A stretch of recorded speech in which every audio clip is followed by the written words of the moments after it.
Kapag kailangan nyo ng lifter mga kabisyo, nagkakabit din tayo dito sa baluarte natin. Japan Surplus yung ginagamit natin dyan. Yung mga modelo, pang N-series na itong nakikita nyo ngayon. Kagaya nito, N-series kasi.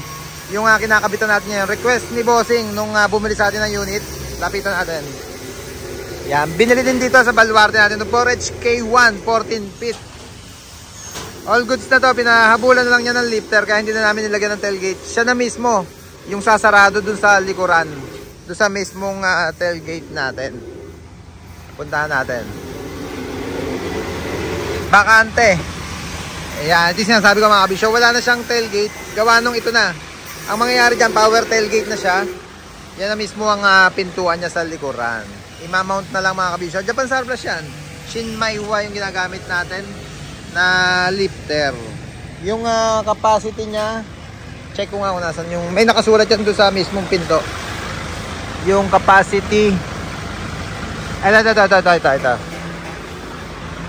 Ayan, 3,000 kilogram yung kaya nitong i-load at i-lift niya papunta dito sa taas. 3,000 kilogram yung capacity nung ginagamit nating mga lifter. Dalawang unit itong nandito natin ngayon. Gawa nung dalawang unit yung binili sa atin ni Bossing. Parehong pinapakabitan ng power tailgate.